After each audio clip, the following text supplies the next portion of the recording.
It was like the perfect sales call. It could not have been better. And the call comes to a close, and my guy says to me, Ari, this is great, man. We love this. Give us a call a couple of weeks, follow up with us, and we'll move this thing forward. I said to myself, oh, thank you. And so I said my goodbyes, and I took my arm, and I'm reaching for the phone in the middle of the table. As I'm reaching for the phone, and I'm reaching for that off button, by complete accident, rather than the off button, I hit the mute button instead. They were like right next to each other. I hit the wrong button, and a small click happened, and they thought I hung up the phone. What happened then? In that split second, a voice inside of me said, Ari, go to the dark side. Be behind the wall. Listen in. We'll go wherever no one's ever gone before. So I literally just pulled my thumb back for a couple seconds. They started talking amongst themselves, thinking I had left the call. What would you imagine? I mean, this is not a trick question, but what do you imagine they would have said after a call like that? Ideally, man, I really like that guy. Let's work with him. Yeah, right. Exactly. That's what you're supposed to be hearing, right? Yeah. Sure. Half an hour. But I'll share with you what they said verbatim, word for word. I'll never forget it. That's why we're here today. What they said was this. They said, we're not going to go with him. Keep using him for more information. And make sure we shop someplace else cheaper. Knife and heart twist. Yeah. I was in a state of shock. I hit the off button. I looked at the wall and said to myself, what did I do wrong? I was competent. I gave value. I answered objections. And the first big epiphany hit me. And that was this, that somewhere along the way, it has become socially acceptable not to tell the truth to people who sell. Right? Mm-hmm. It's okay to say things like, sounds good. Send me information. Oh, we're definitely what? We're definitely interested. Yeah. Let's circle back. Having any intention of buying. Right. And then I asked myself, why were they afraid to just tell me the truth? I'm okay with the truth.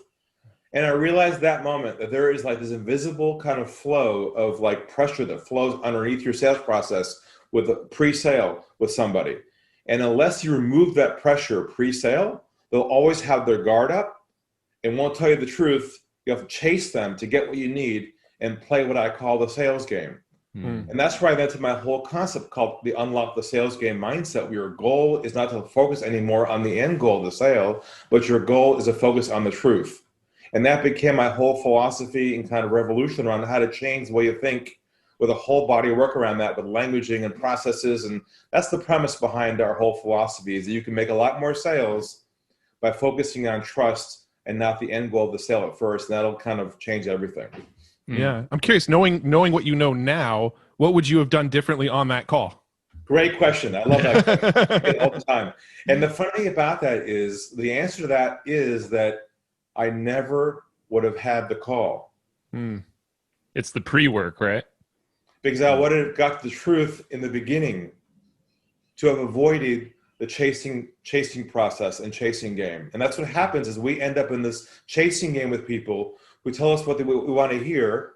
We get seduced with that. We assume, oh my God, they're really interested. And then we get in this kind of chase mode and we start pursuing people and we kind of lose ourselves. And then we wonder, well, God, a huge pipeline. I got a few sales, but I'm doing well. I'm busy. I'm making lots of calls. I got a huge database, but nothing's happening. Yeah. Yeah. So it's all that, it's that pre-work, huh? So walk us through it. Was that like, did you just change right then at the spot? Like, oh, okay, yeah. This is, I quit my job like a couple of months later. And I said to myself, man, I've got to crack the code on this. If I can change the whole industry in selling and help people stop chasing people, what a revolution in helping people get their humanness back and not degrade themselves and not have to pursue people. And that kind of led to my whole kind of system and process where I basically challenged the whole notion of how we've been taught to sell after all these years from all the gurus who told us that our goal is to close a sale. Our goal is to pursue someone. Don't give up. Don't be a wimp. Keep chasing.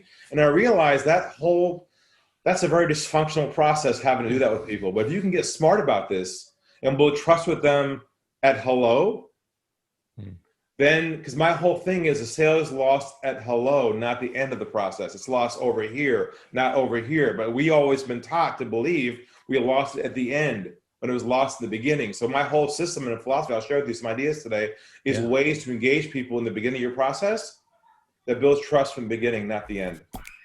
Amazing.